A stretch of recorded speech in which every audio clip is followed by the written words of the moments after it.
Good morning student, my name is Jayprakash. आज मैं आपको चैप्टर 10 ग्रेविटेशनल की आपको एक्सरसाइज कराने जा रहा हूँ एनसीईआरटी बुक की। ओके, तो एनसीईआरटी बुक में जो गिवन क्वेश्चन है मैंने यहाँ पे लिख रखे हैं, आज मैं इनका सॉल्यूशन कराने जा रहा हूँ। How does the force of, first question है हमारा, how does the force of gravitational between two object change when distance between them is reduce to half. Means क्या कहना चाह रहा है क्वेश्चन? पहला क्वेश्चन ये कह रहा है ग्रेविटेशनल फोर्स की वैल्यू पर क्या इफेक्ट पड़ेगा, क्या इंपैक्ट आएगा अगर हम उनके ऑब्जेक्ट के बीच की डिस्टेंस को रिड्यूस कर दें। मीन्स कहने का क्या मतलब है, let object A and B 2 metre की डिस्टेंस पे रखे हुए हैं स्टार्टिंग में। अब मैं इनकी डिस्टेंस को, object A and object B की डिस्टेंस को अगर हाफ कर दूं, मीन्स 1 मीटर, 1 मीटर क्या हो गई, हाफ डिस्टेंस हो गई, उससे मैं 1 मीटर की डिस्टेंस कर दूं तो क्या फोर्स पर इफेक्ट पड़ेगा, ये हमें देखना है। ओके, तो सबसे पहले इसके लिए फॉर्मूला राइट डाउन करना पड़ेगा हमें। ग्रेविटेशनल फोर्स का फॉर्मूला आप पढ़ चुके हैं, क्या है? F G is equal to G M m1 m2 upon R square, where आप पता है आपको m1 यहां पर क्या है, m1 and m2 mass of object. Okay, mass of objects हैं, जबकि R distance between two object. Okay, ये है दो ऑब्जेक्ट के बीच की डिस्टेंस आर, और m1 और m2 यहां पर इस फॉर्मूले में क्या है, मास है, और g ग्रेविटेशनल कांस्टेंट है, तो वो आप पहले से पता है। अब हमें किस किस के बीच में रिलेशन फाइंड करना है, force, gravitational force and distance के बीच में हमें फॉर्मूला बनाना है। तो एफ जी यहां से directly proportional m1 and m2 and F G indirectly proportional R square. तो हमें इस वाले से कोई अभी यहाँ पे कोई भी यहाँ पे यूज नहीं है इसका, अभी हम डिस्टेंस और ग्रेविटेशनल फोर्स के बीच में रिलेशन फाइंड करने जा रहे हैं। अब इसमें क्या कहा है, let's if distance between them is reduce to half, distance r है उसको मैं अगर r/2 कर देता हूं। इनिशियली ये क्या थी, r, इनिशियली r है, और आफ्टर हम क्या कर रहे हैं, उसको रिड्यूस हाफ, तो r/2 कर दी मैंने। तो क्या फोर्स पर इफेक्ट आएगा, तो पहले मैं निकाल लेता हूं इसमें केस F1, जब मेरी डिस्टेंस कितनी हो, r, तो initially value of gravitational F G is equal to 1 upon r1 का स्क्वायर। ओके, r1 मैंने यहाँ पर r है हमारी, तो r स्क्वायर, यहाँ पर r1 r के बराबर है, और फाइनली मैंने r2 क्या कर दी, r/2। ओके, ये केस सेकंड, ये केस 1 हो गया हमारा। केस सेकंड में क्या करना है हमें, वैल्यू हाफ करनी है, किसकी, डिस्टेंस की। ओके, r की वैल्यू हाफ कर दूंगा मैं, तो F G is equal to 1 upon R square 2। Okay, second case के लिए मैंने 2 लिख दिया है। अब मैंने क्या किया, r2 की वैल्यू यहाँ पर r/2 पुट करूंगा और इसका स्क्वायर करूंगा, क्या आएगा, 1 अपॉन आर स्क्वायर बाई 4, ये 4 मेरा ऊपर जाएगा, तो 4/r स्क्वायर 1 इंटू, ये मैं लिख सकता हूं इसको 4 into 1 upon R square. Okay, F G. Okay, ये मेरा केस 1 में, और ये केस यहां मैं इसको F1 और F2 ले लेता हूं। ओके, तो F2 मेरा क्या है यहाँ पर 4 1 अपॉन आर स्क्वायर, ये किसकी वैल्यू है स्टूडेंट्स, आप देख रहे हैं F1 की वैल्यू 1 अपॉन आर स्क्वायर है, तो मैं यहाँ पर F1 लिख सकता हूं। मीन्स, इसका मीन्स क्या आया, आप देख रहे हैं जो इनिशियली मेरा फोर्स F1 था, F2 उसका कितने टाइम्स है, 4 times, 4 times greater than F1। Okay, means distance को अगर मैं हाफ करता हूं तो मेरा ग्रेविटेशनल फोर्स कितना इंक्रीज करेगा, 4 टाइम्स इंक्रीज कर जाएगा। 4 times increase the value of Fg, gravitational force की value, if distance between two object is half. Okay, तो फॉर्मूले से आप ये समझ चुके हैं। राइट डाउन कर लीजिए इसको। ओके, आपने राइट डाउन कर लिया होगा क्वेश्चन को। अब मैं इसको रब कर देता हूं और क्वेश्चन सेकंड की तरफ हम मूव करते हैं। तो आपने क्वेश्चन 1 कर चुके हैं आप। इसमें देखा आपने, जब हम क्या करते हैं, डिस्टेंस को हाफ करते हैं तो ग्रेविटेशनल फोर्स 4 टाइम्स इंक्रीज कर जाता है। Second question, gravitational force act on all object in proportion to their masses when why then a heavy object does not fall faster than a lighter object। Okay, question का कहने का means ये है, जो gravitational force का formula होता है directly proportional to m1 m2। जो बॉडी के यहां पर m1 m एंड f2 क्या है, मास of objects. Okay, mass of object होता है। ओके, तो फिर अगर मीन्स इसका मीन्स क्या है, जिस ऑब्जेक्ट का मास ज्यादा होगा उस पर ग्रेविटेशनल फोर्स ज्यादा लगना चाहिए according to this formula, but ऐसा नहीं होता है। उसी के से रिलेटेड इन्होंने पूछा है, a heavy object does not fall faster than a lighter object. तो एक हल्का ऑब्जेक्ट की तुलना में जो हमारा हैवी ऑब्जेक्ट है वो तेजी से क्यों नीचे मूव नहीं करता है, तो उसके पीछे रीजन है, उसके पीछे ग्रेविटी का रीजन है। अर्थ आपको पता है, earth attract each object toward it by a force of gravity small G. Gravity की वजह से W बराबर mg, W बराबर mg, ये वो ग्रेविटेशनल फोर्स है जिस फोर्स से अर्थ हर ऑब्जेक्ट को अपनी ओर अट्रैक्ट करती है, ग्रेविटी।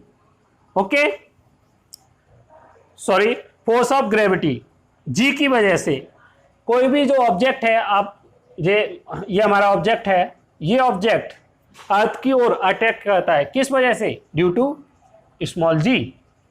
इस जी की वैल्यू हमारी 9.8 एट सरफेस, ये हमारी फिक्स रहती है। इसी वजह से जो ऑब्जेक्ट अर्थ की ओर अट्रैक्ट हो रहा है उसका मास से कोई भी रिलेशन नहीं है। कह सकते हैं g does not depend on mass, तो यहां पे लिख देंगे because the value of G, gravity of Earth,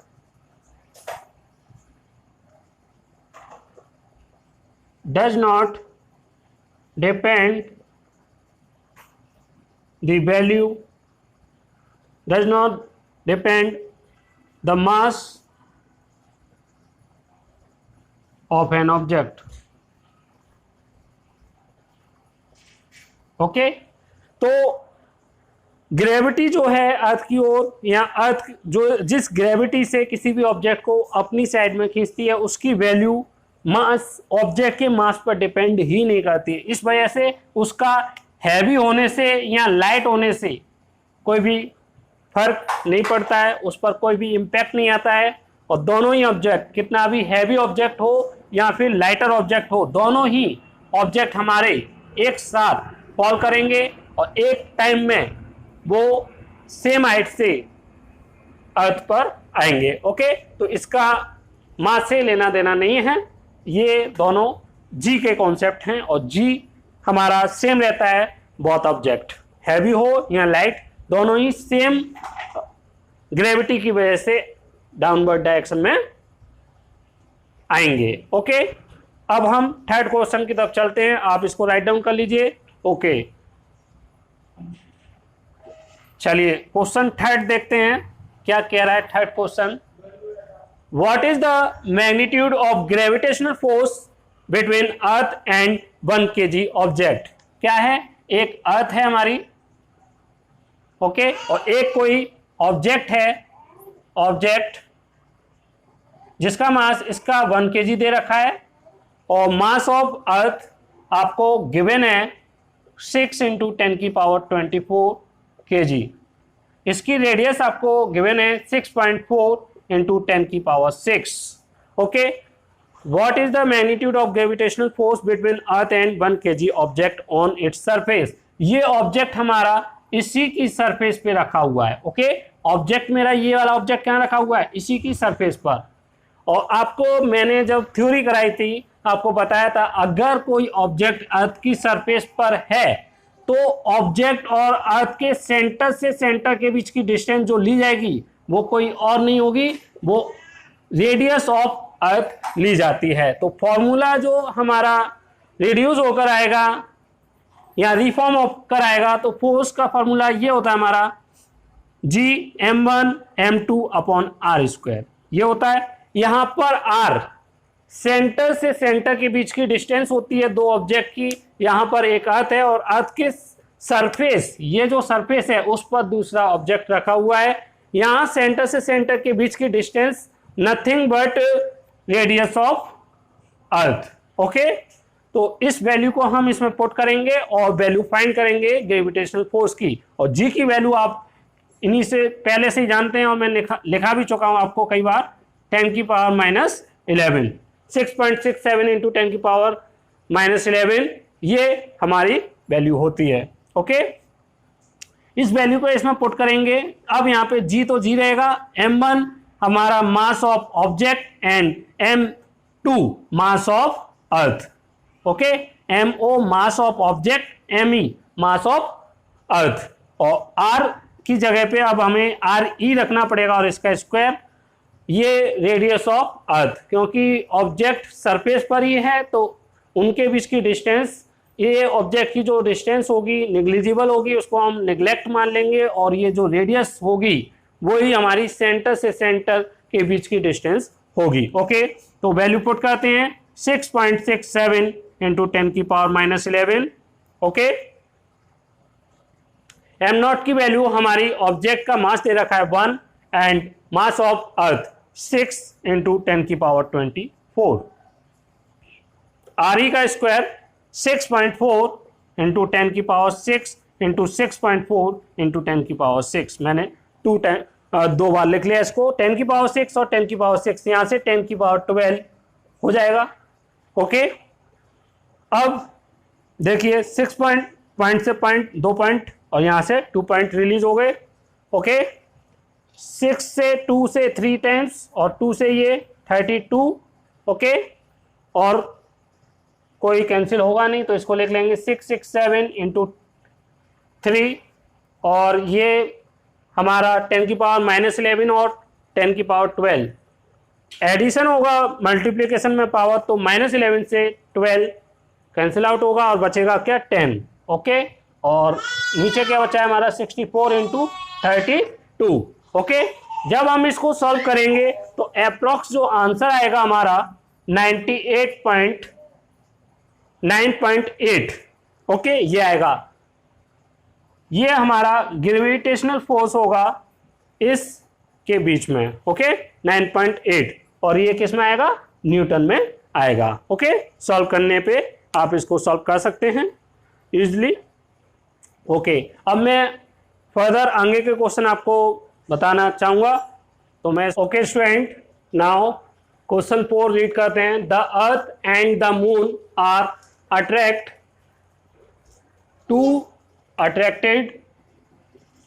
attracted to each other by gravitational force. Does the earth attract the moon with a force that is greater smaller or the same as the force with which the moon attract the earth and why? तो simple question है, अर्थ, इसमें दो object की बात हुई है, moon and earth. कहा गया है ये जो अर्थ है और ये मून इसके कंपेयर में छोटा होगा, तो ये मेरा मून है। अर्थ जिस फोर्स से इसको अपनी ओर अट्रैक्ट कर रही है, सुनिए once again, the earth and moon are attract to each other by gravitational force. Does the earth attract the moon with a force that is greater or smaller or the same as the force with which the moon attract the earth and why?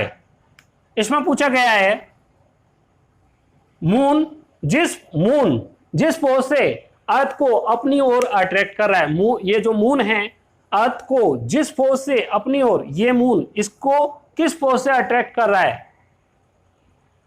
क्या जिस force से वो attract कर रहा है moon earth को, क्या उससे ज्यादा, कम या इक्वल फोर्स से अर्थ इस मून को अट्रैक्ट कर रही है? माने मून अर्थ को जिस फोर्स से, मान लो F1 फोर्स से अपनी ओर अट्रैक्ट कर रहा है, तो अर्थ इसको किस फोर्स से अपनी ओर अट्रैक्ट कर रही है? क्या वो, मान लो ये F2 फोर्स है, F1 मून अर्थ को अपनी ओर F1 फोर्स से अट्रैक्ट कर रहा है और अर्थ मून को F2 फोर्स से अट्रैक्ट कर रही है। तो क्वेश्चन ये है, जो F2 फोर्स है मींस अर्थ जिस फोर्स से मून को अट्रैक्ट कर रही है, क्या वो इस F1 फोर्स से ज्यादा है, F2 फोर्स के बराबर है, या F2 लेस देन F1? ये क्वेश्चन है। तो यहां पे ये second F2 is equal to F1, माने जितने फोर्स से मून, जिस फोर्स से मून अर्थ को अपनी ओर अट्रैक्ट कर रहा है, सेम अमाउंट के फोर्स से अर्थ मून को अपनी ओर अट्रैक्ट करती है। किस वजह से? तो इसके लिए बस एक लाइन लिखनी है हमें, universal law of gravitational, universal law of gravitational force, ये मैंने आपको पढ़ाया था। इसमें क्या था, दो ऑब्जेक्ट जिनका मास m1 m2 है और r डिस्टेंस पे रखे हुए हैं, वो एक दूसरे को इक्वल एंड अपोजिट फोर्स से एक दूसरे को अट्रैक्ट करते थे।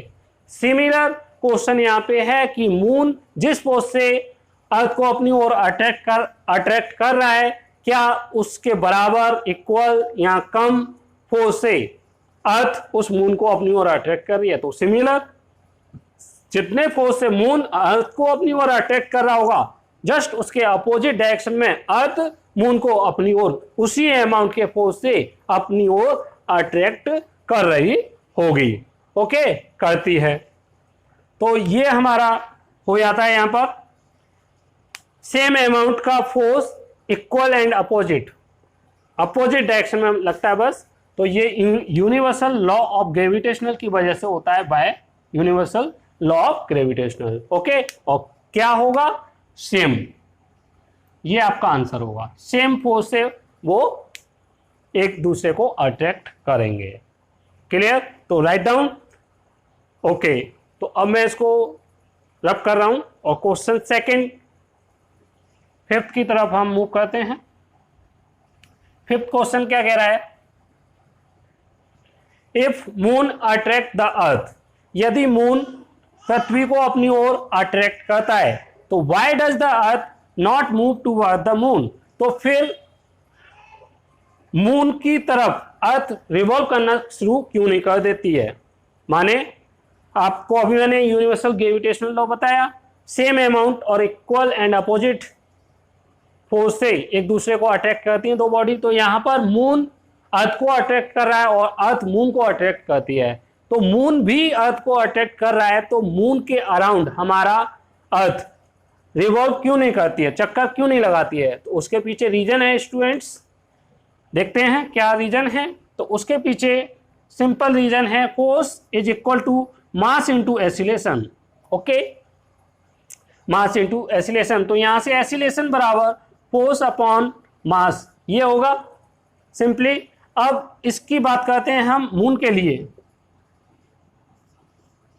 मून, क्यों मून ही अर्थ के अराउंड रिवॉल्व कर रहा है, इसके पीछे यही रीजन है। अब देखिए क्या होता है यहाँ पे, आपको पता है इक्वल एंड अपोजिट फोर्स से दोनों क्या कर रहे होंगे, एक दूसरे को अट्रैक्ट कर रहे होंगे, तो फोर्स की वैल्यू तो एफ ही रहेगी दोनों केसों में। लेकिन मास, मास यहां पर किसका आएगा, मास ऑन एम, मून का मास आएगा। ओके, जबकि ओके ये एसिलेशन, मून का मास हमारा as compare to earth, mass of earth is very very greater than mass of moon. तो यहां पर एम की वैल्यू कम है, जिसकी वजह से इसका acceleration force upon mass of moon, moon का मास कम होने की वजह से बच्चों होगा क्या, इसका एसिलरेशन बहुत ज़्यादा हो जाएगा, जिसकी वजह से इसके पास हाई स्पीड होगी और ये जो मून है अर्थ के चारों ओर रिवॉल्व करता है। दूसरा यहाँ पे अब मैं इसकी के लिए अर्थ के लिए भी इसको दिखाता हूँ, एसिलेशन बराबर एफ अपॉन एम। और मैं यहाँ अर्थ का एसिलेशन की बात करूँ तो एफ, फोर्स तो उतना ही होगा, इक्वल एंड अपोजिट, फोर्स की वैल्यू सेम रहेगी इसमें भी। लेकिन mass of earth as compare to moon, moon के मास के कंपेयर में इसकी वैल्यू बहुत बहुत ज़्यादा होगी, जिसकी वजह से इसका एसिलेशन बहुत ज़्यादा कम होगा। इसी वजह से यही रीज़न है, इसका एसिलेशन बहुत ज़्यादा है as compare to acceleration of earth. यहाँ पे लिख सकते हैं हम acceleration of earth very very much very या much greater than as compare to acceleration of moon. Okay, acceleration of earth much very very बहुत ज़्यादा है as compare to mass of moon. Acceleration of moon बहुत कम है acceleration of अर्थ के compare में। Sorry, उल्टा लिख, अपोजिट लिख गया है। Acceleration of moon much greater than as compared to oscillation of earth. Okay, oscillation of moon much greater than as compared to oscillation of earth। इसी वजह से अर्थ के चारों ओर मून रिवॉल्व करता है, ना कि मून, क्योंकि मून के पास एसिलेशन बहुत ज़्यादा है, उसकी वजह से वो मूव कर पाता है, और अर्थ के पास वो इतना ज़्यादा एसिलेशन है नहीं, जिस वजह से वो मूव नहीं कर पाती है। तो हमेशा आप यही देखेंगे, जो अर्थ है, अर्थ के अराउंड मून हमारा क्या करेगा, रिवॉल्व करेगा। ये हमारा क्या है, मून की डिफरेंट पोजीशन। ओके, तो लेट्स नेक्स्ट क्वेश्चन। अब हम नेक्स्ट क्वेश्चन की तरफ मूव करते हैं, आप इसको नोट डाउन कर लीजिए। ओके, नेक्स्ट क्वेश्चन क्या है, इसको अब मैं रख कर रहा हूं, जिससे कि आपको मैं और बेटर अंडरस्टैंड। ओके, क्वेश्चन पहले मैं 7 क्वेश्चन को करा देता हूं। What is the importance of universal law of gravitational. तो यूनिवर्सल ऑफ ग्रेविटेशनल लॉ क्या बोलता है, दो ऑब्जेक्ट हैं m1 एंड m2 मास के, और उनके सेंटर से सेंटर के बीच की डिस्टेंस अगर स्मॉल r है, तो ये फर्स्ट बॉडी है, ये सेकंड बॉडी है। तो फर्स्ट बॉडी सेकंड बॉडी को अपनी ओर अट्रैक्ट करेगी। ओके, ये सेंटर टू सेंटर लगता है, तो F12 और F21 ये इक्वल एंड अपोजिट होंगे। ये मेरा first body due to second body क्या करेगी, फर्स्ट को अपनी ओर अटैक करेगी और F21 ये अपनी ओर। ओके, ये F12 मैग्नीट्यूड वाइज सेम होते हैं F21 के, बट अपोजिट इन डायरेक्शन, माने F12 is equal to minus F21, equal and opposite direction, equal and opposite direction means M1 mass की जो बॉडी है M2 को अपनी ओर F1 फोर्स से खींचेगी, M2 वाली बॉडी M1 को F फोर्स से ही अपनी ओर अट्रैक्ट करेगी, लेकिन अपोजिट डायरेक्शन में। ओके, तो कोई भी दो ऑब्जेक्ट, दुनिया के कोई भी दो ऑब्जेक्ट एक दूसरे को अपनी ओर अट्रैक्ट करते हैं इक्वल एंड अपोजिट फोर्स से। यही हमारा यूनिवर्सल लॉ ऑफ ग्रेविटेशनल का इंपॉर्टेंस है। ओके, तो ये क्वेश्चन भी आपका होता है, राइट डाउन कर लीजिए अगर करना है। ओके, लास्ट क्वेश्चन जो मैं आज कराने जा रहा हूं, what happens to the force between two object. Gravitational force पे क्या इंपैक्ट पड़ेगा।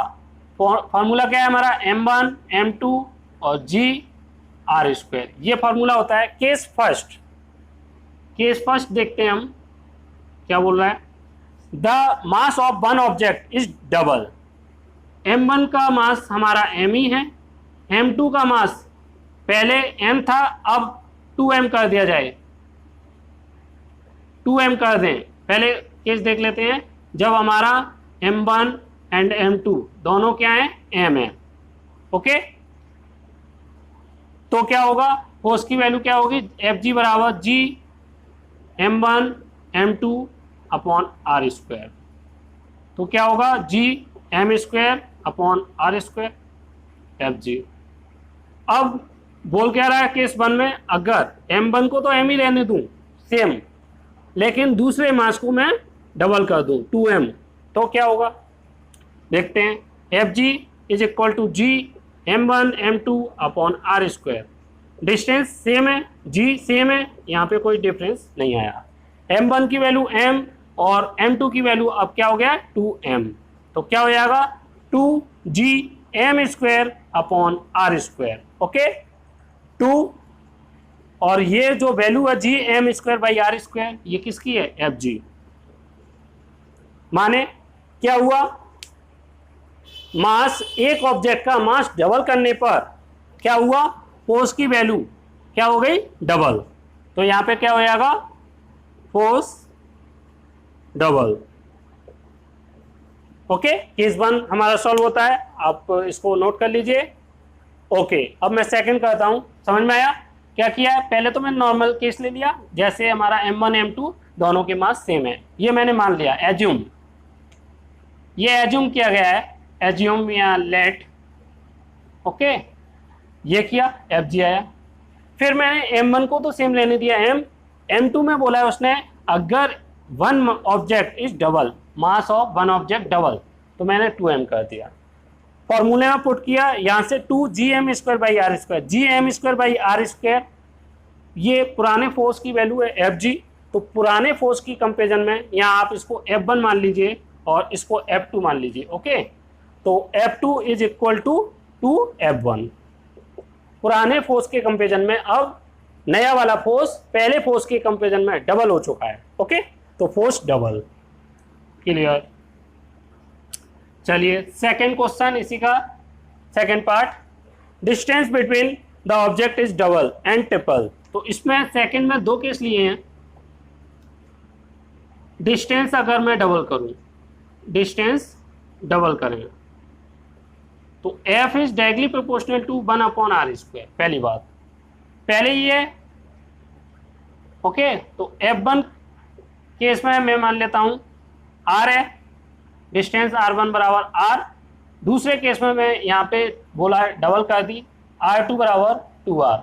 तो F2 is equal to 1 upon R², R1 का स्क्वायर 1 अपॉन R²। यहाँ पे R2 1 अपॉन R2 की वैल्यू 2R का स्क्वायर क्या हो गया 1 अपॉन 4 आर स्क्वायर। तो मैं इसको ये लिख सकता हूँ 1/4 इंटू 1/r स्क्वायर लिख सकते हैं 1/4, और ये 1/r स्क्वायर की वैल्यू आप देख रहे हैं F1 के बराबर है, और ये मैं F2 निकाल रहा हूँ F1, माने जो नया फोर्स है F1 से 4 टाइम्स 1/4 हो गया।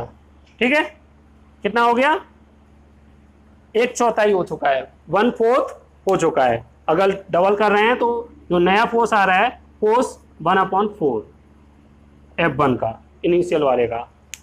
दूसरे केस में बोल रहा है अगर मैं इसको क्या कर दूं, ट्रिपल, डबल के बजाय क्या करूं, ट्रिपल कर दूं।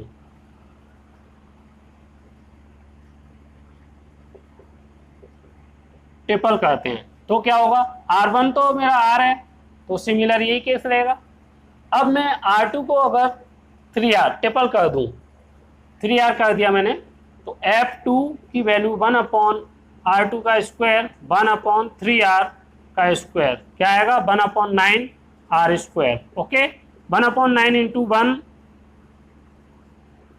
R स्क्वायर, ये 1/R स्क्वायर इसकी वैल्यू है F1। मीन्स इस केस में क्या हुआ, जो फोर्स की वैल्यू है, नए फोर्स की वैल्यू है, वो फर्स्ट वाले का 1/9 हो गई। ओके, तो ये सेकंड ट्रिपल करने पे हमारा ये हो जाएगा। ओके, लास्ट कह रहा है अगर दोनों ऑब्जेक्ट के मास को डबल कर दें। केस थर्ड,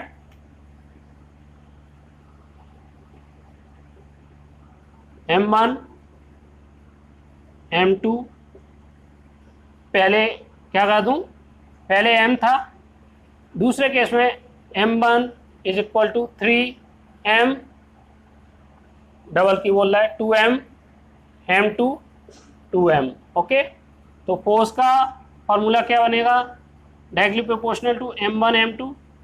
तो मैं लिख सकता हूँ F1 बराबर G M1 M2 upon R square. Okay, यहाँ पे G और R सेम है, ये M स्क्वायर हो गया यहाँ पे F2 G M1 M2 upon R square. यहाँ पे G और R तो सेम रहेगा, M1 की जगह पे 2M और यहाँ पे भी 2M, क्या हो गया मेरा 4GM square by R square, क्या हो गया 4, और ये वैल्यू किसकी है, मेरी F1 की वैल्यू है, तो F1 मीन्स क्या आया, नया फोर्स 4 टाइम्स हो गया फर्स्ट फोर्स के कंपेरिजन में। ओके, तो इस तरीके से हम न्यूमेरिकलों को सॉल्व करते हैं। ये हमारी एक थिंकिंग रहेगी न्यूमेरिकल्स को सॉल्व करने की, और आने वाली न्यूमेरिकल मैं नेक्स्ट वीडियो में कराऊंगा। अगर आपको वीडियो पसंद आई हो तो प्लीज़ वीडियो को लाइक करें, शेयर करें एंड कमेंट करें। Thank you very much.